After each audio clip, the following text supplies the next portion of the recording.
What is going on, everybody? We have made it to draft week. The NFL draft is this Thursday. That is 3 days away. We have made it, guys. And we've got a lot of content here on this channel before the draft, maybe even during the draft, and then afterwards as well. Every year, I like to do a 7-round mock draft and try to predict every single pick of the draft, and that's what we're going to be doing today. We've got 259 selections to make here in this year's draft.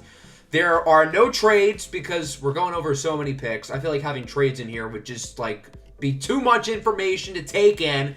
And keep in mind, this is a predictive mock. I am trying to guess what I think will happen, not what I would do if I was these teams. I'm going to have a what I would do mock draft probably on Wednesday based on my own player rankings and evaluations. I think that's going to end up being 2 rounds.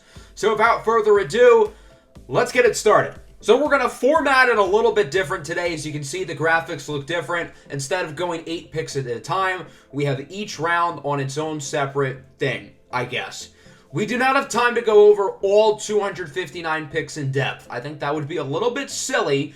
So what I'm going to do is I'm going to go over some of the highlights in each round, especially in the earlier rounds. So if there are picks that are commonly mocked by me or other people, like Peter Skoronski to the Jets, Joey Porter Jr. to the Steelers, I'm not really going to talk about those because people, myself included, have talked about those picks a lot. So there's not really much of the reason to go over them. The highlights here start at 2 with the Houston Texans. Obviously, Bryce Young's going number 1. That would shock me if it was anything otherwise. But Houston at 2 is really when the draft kicks off. And this is a very fascinating pick. Normally, when we get to draft week, there's probably 2 or 3 guys you're looking at with the number 2 pick. But really, there are 5 different players I could see the Texans picking here, not including Bryce Young, who I don't expect to be available for them. I think it could be any of the 3 quarterbacks. It doesn't seem like they're super linked to Anthony Richardson, so I think that one would be a little bit less likely. They could also go defense, and I think both Will Anderson and Tyree Wilson are both in play. And I think a trade back is not only possible, but I think that would be ideal for the Texans. I have been picking Will Levis. He is currently the odds-on favorite to be the number 2 pick. So that's what I'm going with for now. There's a part of me in my gut that still doesn't really think the Texans want Will Levis here. And there's a part of me that still feels like it's smoke in a sense. I think maybe the Texans are trying to get the Colts to move up for him. I think Indianapolis likes Levis. Or maybe they're trying to get somebody to jump the Colts to get Will Levis. Say like the Raiders at 7. Probably not Tennessee, but I guess hypothetically them as well. But I also do think there is a world where Houston likes him. I think Will Levis is going to be obviously a polarizing prospect to many, but I think the NFL is higher on him than the media. A lot of people here see him as QB4, myself included. I don't think a lot of NFL teams agree. I think they really like Levis. He's got a good arm. He had a bad hand he was dealt last year, but he was banged up, high leadership skills, high football IQ, and a guy who really has the physical traits to have a high ceiling while also having a lot of room for improvement.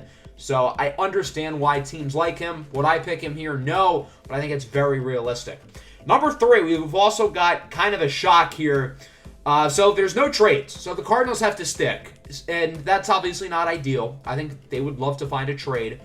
But there's a good shot they don't trade. This is possibly similar to the 3rd pick in 2020 with Detroit. That seemed like a prime trade down spot, and it never was. The Lions picked Jeff Okudah. Obviously, it didn't work out. And ideally for the Cardinals, it'll work out a little bit better. I think if they stay here, I would probably say there's 2 real candidates, Tyree Wilson and Will Anderson. I would throw out some other names for them. I think Nolan Smith's a great fit for their defense. I don't think he'd be a candidate at 3. I think they would like Christian Gonzalez. Again, probably too early. And I have seen them linked with both Devin Witherspoon and Paris Johnson today. So those are all really good trade down options. And since Arizona probably likes a lot of guys, again, a trade down would be ideal. But here, they have to stick and pick. And right now, Tyree Wilson is the betting favorite to be the top defensive player off the board over Will Anderson. They've been pretty close in terms of who's going to be the top defensive player off the board for a little while. But today, it seems like Tyree Wilson is really gaining some steam, similarly to Trayvon Walker passing Aiden Hutchinson around this time last year. Again, would I do this? No. I understand Tyree Wilson has incredible length and physical upside, but Will Anderson is such a clean prospect. I think the floor with him is high, the ceiling with him is high. Although I will point out, I said 2 months ago, it is very realistic for Tyree Wilson to go ahead of Will Anderson. People called me crazy, and now here we are. This is Traylon Walker and Aiden Hutchinson basically all over again. CJ Stroud at 4, not too hard. The Colts need a quarterback. I think they would choose him over Richardson, although I wouldn't be shocked if they did pick Richardson. Jalen Carter over Will Anderson. I had a hard time with this one for Seattle, but I think they would prefer Carter, and I think they would prefer Tyree Wilson over Anderson as well. Seattle really values length and athleticism on their defense, and Jalen Carter has a higher ceiling than any defensive player in this draft, and I think they're a team who can afford to take a swing on a questionable character because they have a set culture, a set foundation, good leadership from top to bottom in the locker room of the veterans, and a coaching staff who's experienced with players with questionable character stuff. So I think Jalen Carter would be a home run for Seattle, while Detroit gets to laugh all the way to the bank because they somehow get Will Anderson to fall to their laps. Devin Witherspoon is minus 130 to be the pick, and it would be very realistic for Devin Witherspoon to be the selection to Detroit. Unless Will Anderson's on the board, I can't see them passing him up here. The only way I think they would pass on Anderson is if they really like Anthony Richardson and wanted to go that route. And as a Lion fan, I would be pretty much equally pleased with either Anthony Richardson or Will Anderson. I'm on board for drafting a young quarterback with all the physical tools, trying to develop him, such as Richardson. But Will Anderson's also the cleanest player in this draft. He checks off all the boxes. He has no question marks on and off the field. So I would be pretty happy with this scenario as well.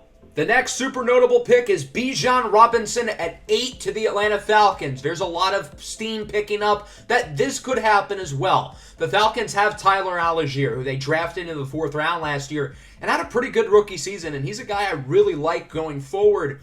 But I understand why Atlanta wants Bijan Robinson, and they have shown that they don't always focus on positional value. They focus on getting the best talent on the board, just as they did with Kyle Pitts a few years back. Part of the reason why Arthur Smith was successful in Tennessee as the offensive coordinator was because of having an elite running back in the backfield anchoring his rushing attack with Derrick Henry. Well, this is your best opportunity to get an elite running back, and Bijan's got a great shot to be elite as soon as he signs the contract for the Falcons. The next super notable pick, I would say, is Anthony Richardson, quarterback out of Florida, to the Tennessee Titans. It seems like the Titans want to get their signal caller sooner rather than later. The Malik Willis thing hasn't really worked out. Now they have a new GM as well, so I don't think they're going to really be attached to Willis at all. It's not like they invested high draft capital in him. I mean, he was a 3rd-round pick. And it's easy for someone to say Anthony Richardson is the same question marks that Malik Willis did, but I think that's honestly a pretty lazy take. I think Anthony Richardson has more long-term upside as a passer. We have seen really good flashes of accuracy from him. It's just about being consistent there. He's got the rushing ability, he's got the arm strength, and he's not built like Malik Willis. Willis is like 6'1", 220. Richardson 6'4", 240, and he's a more explosive athlete while being 3 inches taller and 20 pounds heavier. The next notable pick, I would say, is Christian Gonzalez to the New England Patriots. This is just kind of how the board played out. I don't think Gonzalez makes it here. I think there's a very good shot Gonzalez goes into top 10. I think he could go as early as 6, unless maybe Arizona moves down to like 4. And hell, I could even see that as a possibility. But this is just how the board played out. New England will gladly capitalize. This is a total steal. Bill Belichick, I think, would love having a guy like Gonzalez on his defense. The next pick I want to talk about is the very next one, Michael Mayer, the tight end out of Notre Dame, to the Green Bay Packers. The Packers are getting somebody who's going to be a really good football player as soon as he steps on the field. Is the ceiling elite with him? No. If you want a tight end with a higher ceiling, Dalton Kincaid might be your guy. However, with the loss of Robert Tonyan, I think Green Bay is going to want to get their new quarterback, Jordan Love, a safety valve, and that's exactly what Michael Mayer is. Brian Branch to Detroit is an interesting one. He is obviously a very talented player. You can put him at safety. You can put him in the nickel. The Lions did sign Chauncey Gardner-Johnson, who has some similarities to Brian Branch, and obviously Gardner-Johnson's a really good player, but he's also only on a 1-year deal. So the Lions can't guarantee that he's going to be a long-term piece, and Brian Branch can be exactly that. He's one of the best defensive players in this draft. I don't have the first receiver off the board until 20. Again, that's how the board played out, but we do have 3 going within the next 4 picks. Jackson Smith-Njigba to the Seahawks, Zay Flowers to the Chargers, and a pick that I don't think I've made before, Jordan Addison to the Minnesota Vikings. I want to talk about that one in specific. I've had JSN and Flowers go to those two teams before, so I won't really talk about them.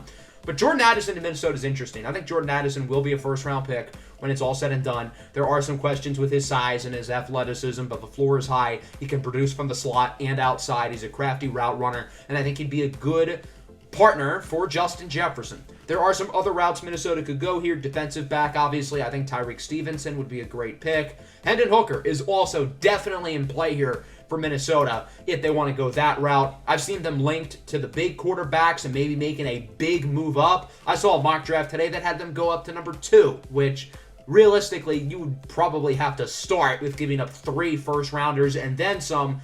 And Minnesota does not have a ton of mid-round ammo, so I don't think that's super likely, but who knows. John Michael Schmitz to the Giants. I've seen them linked quite a bit. I think John Michael Schmitz is a first-round player, so I think that would be a good pick for them. Dalton Kincaid to Dallas. I know they haven't really invested a whole lot into the tight end position in terms of high-end draft capital, and have still had production there with Jason Witten, obviously, and then more recently, Dalton Schultz.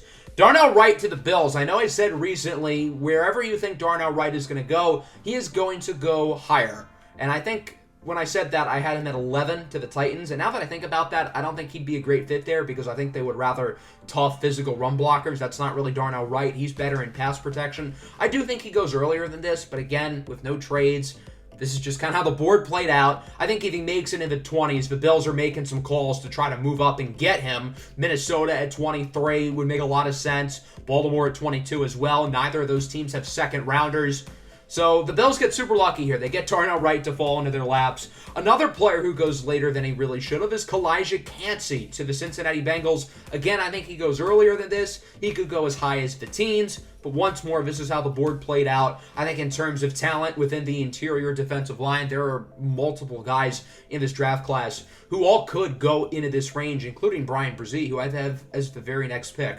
The last notable selection here in the first round is Jahmyr Gibbs to the Philadelphia Eagles. I understand it's unconventional for Howie Roseman to use a pick on a running back. I think of the positions he normally looks at, you've got defensive line, offensive line, and corner. They drafted Lucas Van Ness at 10. They could always double down. I don't think that'd be super likely. If they did, I'd say maybe a guy like Adetomiwa Adebaware from Northwestern could make sense. I don't think they'd go offensive line. They've invested picks in day 2 in the second round in guys like Landon Dickerson and Cam Jurgens lately. And then Mailata and Lane Johnson are under contract for a while. So I don't think that's super likely. And I don't think there's an obvious pick here at corner. Maybe Tyreek Stevenson, but I could see them maybe wanting for a higher upside defensive back later on. So I understand it's a luxury and not something that Howie Roseman would normally do. But Jahmyr Gibbs is really, really, really good, and there's a lot of buzz that Jahmyr Gibbs will be a first-round pick, and I think the Eagles would have a hard time passing on him. Into the second round now, we'll start with Drew Sanders to the Houston Texans as the first linebacker off the board. I gave them Nolan Smith at 12, so both of these players have some similarities, guys who are sort of edge, off-ball linebacker hybrids in a sense. Nolan Smith's more of an edge, Drew Sanders is more of an off-ball guy, but they're both built to play the other position in terms of their size and athleticism. But I think DeMeco Ryans would really like the opportunity to work with both of them as the Texans try to build a versatile defense with guys who can do a few different things. Hendon Hooker to the Seattle Seahawks. I could very well see him going in the first round. I'm not a Hendon Hooker guy. I would not use a high pick on him. There are a lot of question marks with him. Yes, he has good accuracy. Yes, he has the physical tools, but he played in a gimmicky offense. And not to mention, he's probably not going to make an NFL snap until he's 26 years old. Quentin Johnston to New Orleans. I know 40 feels late. I thought about him in a few spots in the first round. The Giants, the Bills, the Saints, ironically enough. But he falls here to the second round. With the Jets, since there's no trades, I don't have an Aaron Rodgers trade here. Normally, it's one of these 2 second rounders, 42 and 43, and then like a future 2 next year, which can become a conditional first round pick. But instead, the Jets keep both picks. They get Jack Campbell and Darnell Washington, 2 players who I think will be able to make an impact pretty early on. I really like Keanu Benton to New England at 46. He's a versatile defensive lineman who can be used in a variety of different ways. I think Bill Belichick would enjoy using that. Dorian Williams at 49 feels early, but he's a really good player. I think right now, to most people, there's a clear top 3 linebackers in some order, being Drew Sanders, Jack Campbell, and Daiyan Henley, who is still on the board here. But I think Dorian Williams is in the conversation with those 3 guys. I think he's a second-round player, and I think he'd be a great pick for the Steelers, a team who historically values the linebacker position. They traded up big to get Devin Bush recently. It did not work out, but I think they would really like Dorian Williams. DJ Turner's a guy who I think could be like one of those surprise late first rounders, but I still have him going in the middle of the second round. I'm not ready to be that bold. I think it's more likely to be other corners like Emmanuel Forbes, who I did have go in the first round, and Tyreek Stevenson, who I had just missing out. But if DJ Turner goes earlier than expected, don't be surprised. Kelee Ringo to Dallas is an interesting one. They've got a good group of guys at corner, Trayvon Diggs and Stephon Gilmore on the outside, but I don't know if those 2 are long-term pieces. Obviously, you hope Trayvon Diggs is, and I think Dallas probably works out an extension with him, but he is a free agent at the end of the year, and then Stephon Gilmore's getting older. In the slot, you have Deron Bland, the rookie. He was pretty good last year. They've got some good safeties. So why not take a developmental project with Kelee Ringo, who doesn't have to play right away, but can be a long-term starter at either corner or safety, and has more physical upside than maybe any defensive back in this draft class. Josh Downs to the Bills. How are we letting these good players fall to Buffalo? First Darnell Wright, now Josh Downs. Again, I think he could go earlier than this. In my last mock, I think I had him at the Eagles at 30. But while that might have been a little bit unreasonable, he probably ends up going closer to 30 than 59. But again, that's just how the board played out. I don't think Buffalo's complaining, though. Sidney Brown to the Eagles is a pretty interesting pick, a high upside safety. I think that's kind of an underrated need for the Eagles. Although, again, this is not a position of high positional value, so maybe Howie Roseman avoids it, especially after drafting a running back with his last pick. And then Jalen Hyatt to the Kansas City Chiefs. I could see them wanting to add some more speed to the offense. I know Hyatt's more of a slot guy, or at least that's how he was used at Tennessee. And the Chiefs really lack outside perimeter receivers other than Marquez Valdes-Scantling. However, the Chiefs see the speed with Hyatt, they see the vertical ability, they see the fit within the offense, and they say, maybe he's not Tyreek Hill, but we've got a shot to really develop this player into a big downfield threat, and well, that would be pretty scary. Now into the third round. Jonathan Mingo's an interesting pick to Chicago. I think they could look to add a receiver early. I think he's a good player. At pick 69, nice. I've got Devin Achane to the Los Angeles Rams. I think Sean McVay's going to see this talented, speedy playmaker, and he's going to want to use him in a variety of different ways. Marvin Mims to the Falcons is a pick I really like. The wide receiver position is one that I think I do a good job of evaluating, and I think I have a pretty good track record at wide receiver. And I will say, one of my favorites in this class is Marvin Mims. He can play on the outside. He can play in the slide. He's a little bit smaller, though. He's only 5'10".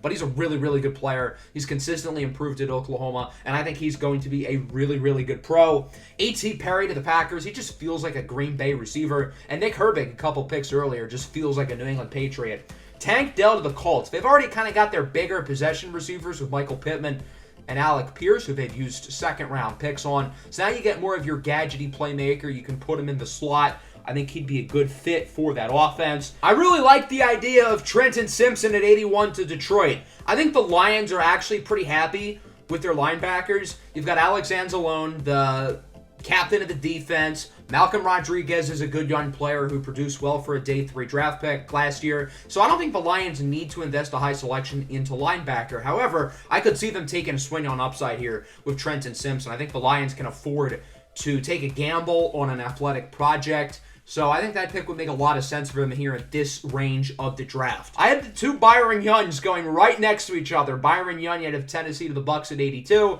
and Byron Young, the defensive lineman out of Alabama to the Seattle Seahawks. Total coincidence. I didn't realize I did that until after the draft, but I think both of those players fit what those teams are looking for. The Bucs like athleticism off the edge, and that's what the Tennessee Byron Young brings. And then for Seattle, I know they drafted Jalen Carter earlier, but the defensive line is not very good, and you're getting a guy with a high floor in Byron Young who's able to produce right away. Clark Phillips with the Vikings, I know that feels a little bit late for him.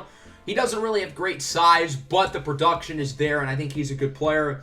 Zach Charbonnet to Dallas. That is a total steal. Again, this is just how the board played out. He probably goes earlier than this, But boy, would that be a great pick for the Dallas Cowboys. I think he'd be a good fit in that backfield because you have Tony Pollard, who's more of your elite change of pace guy, great receiver, and Zach Charbonnet can be your early down runner. I don't think they're going to pay Tony Pollard long term. I've talked about it a lot over the last few mock drafts, so I'm not really going to talk about it again. But I don't think Tony Pollard's a long-term piece here, as good of a player as he is.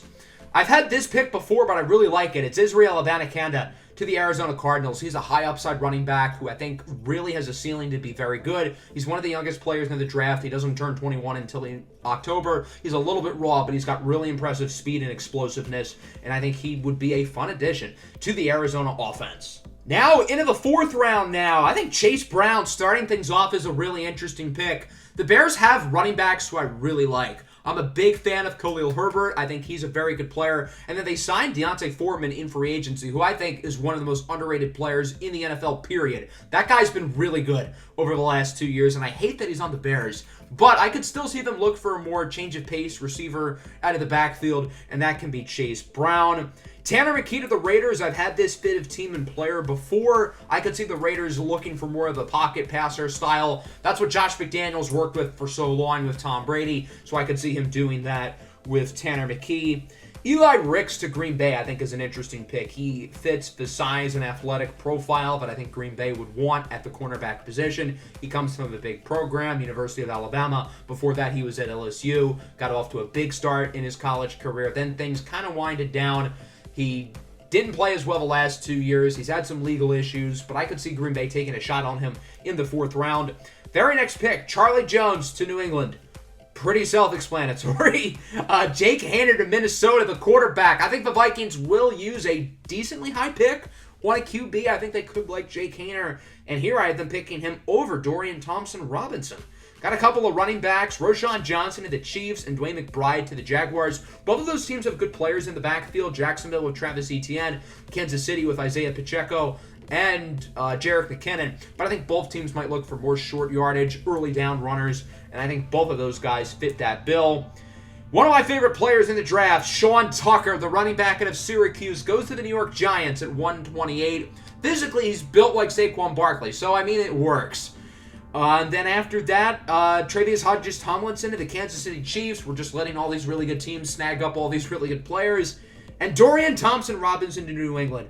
I am personally on the bandwagon for Dorian Thompson-Robinson. I think picking a quarterback in the range of round 2 to 4 is usually a waste, but I don't think that would be the case with Dorian Thompson-Robinson. This is a guy who's experienced.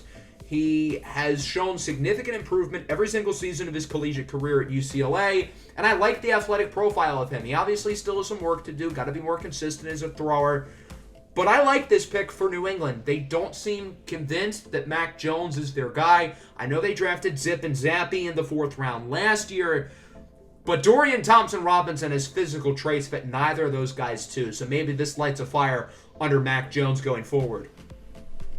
Into the fifth round now, Tanks Bigsby to Buffalo, the running back out of Auburn. I think that's a really good pick. This is a guy who has been productive over the last 3 seasons with the Tigers and would be good value in the fifth round for a Buffalo team who could use an early down runner to pair up with James Cook, who's more of your receiving change of pace back. Christopher Smith to the Jets. He's a high floor player who's ready to go right away. I think that'd be a nice selection. And then the very next pick, Ronnie Hickman of the Raiders. He's one of my big sleepers in this draft, a versatile playmaker who was really good all over the field last year for Ohio State. Deuce Vaughn to New Orleans. Remember the last time the Saints had a super small running back out of Kansas State? Yeah, it was Darren Sproles, and it worked out pretty well for them. Stetson Bennett. We have not talked about him at all throughout the draft cycle, really. He goes to the Green Bay Packers. They need a backup behind Jordan Love. I think the only other guy they have on their roster is Danny Etling. No. I understand they have Aaron Rodgers still on the roster, but this is assuming he's not there. Stetson Bennett's a winner, and that's really about it. There are some questionable stuff off the field with him with the arrest back in January, and he's 25, going to be 26 pretty soon. But he won 2 national championships, and while it's easy to say that he did it because of Georgia's supporting cast, and while that is true, you got to give Stetson Bennett credit. He did very well for his role within the Georgia offense. DeMarvion Overshown, I know that feels a little bit late for him, but I think that could be good value in the 5th round for the Buccaneers. I had the Lions picking a kicker, Jake Moody out of Michigan. Detroit currently has Michael Badgley, the money badger at kicker, but I could see them trying to get a guy who could be even better. Over the last 30 years, the Lions have been honestly one of the better teams in terms of having consistent kickers. For 20 of those years, they had Jason Hanson, who was really good, and then more recently, they had Matt Prater. Since Prater left, it's been a revolving door at kicker over the last 2 to 3 years. And I would say the guy who's been there the longest would probably be the money badger since Matt Prater left. But with Jake Moody, he's a phenomenal kicking prospect. Maybe this feels early to pick a kicker, but Detroit could really use him. Zach Kuntz, a tight end of Old Dominion to the Chiefs. I've had this pick a lot earlier in mock drafts. I really like the fit. Brenton Strange to the Rams with the very next pick is also pretty good value as well. And speaking of the Rams, they go with Malik Cunningham. He's a physically talented quarterback out of Louisville, and I think Sean McVay could enjoy trying to develop him. Into round 6 now, Marte Motbu, the versatile defensive back out of Sacramento State, goes to the Arizona Cardinals. I know some people like him. He's a versatile player. Aiden O'Connell, quarterback out of Purdue to Detroit. I've seen those two linked, and I think the Lions will draft a quarterback at some point. They have not added a backup for Jared Goff. I could see them pick a quarterback early, ideally Anthony Richardson, maybe later. I would love Dorian Thompson-Robinson in the 3rd or 4th round for the Lions, but if that doesn't happen, I think O'Connell here in round 6 could be a good fallback option. With the Tom Brady selection at 199, it's ironically probably the best player picked in this round, in my opinion, Emil Ekiyor Jr. to the Baltimore Ravens. I think he's a really underrated guard out of the University of Alabama, and I think he's going to end up being a pretty good pro. Another good value pick is Jose Ramirez, the edge rusher out of Eastern Michigan. He led college football in sacks this year. He ends up going to the New York Giants. Raheem Jarrett, the wide receiver out of Maryland, could be pretty good value here to Dallas as well, as they look to add more playmakers to the offense, along with already drafting Zach Charbonnet and Dalton Kincaid earlier today. Now into the 7th and final round of the day, I have the Eagles getting DJ Johnson, the edge rusher out of the University of Oregon. Johnson was a converted tight end. It's not that similar to the Jordan Mailata pick a few years ago in the 7th round, but it's kind of similar in the sense that you're drafting a super athletic player who's pretty raw to his position, but has interesting upside. Max Duggan, the TCU quarterback, goes to the Miami Dolphins. I could see them wanting some more quarterback depth on the roster. Andre Iosolas, the wide receiver out of Princeton of the San Francisco 49ers. He's big, he's fast, he's athletic. He performed pretty well at the Senior Bowl, so he certainly could go earlier. And then Mr. Irrelevant is Jacob Copeland, the wide receiver out of Maryland. My factoid for you with Copeland, I don't know if you guys remember a viral video that came out a few years ago of a college football recruit committing to the University of Florida, and his mother just left the set out of anger. Well, that was Jacob Copeland. Since then, he's transferred to Maryland. He's been a pretty solid receiver for them.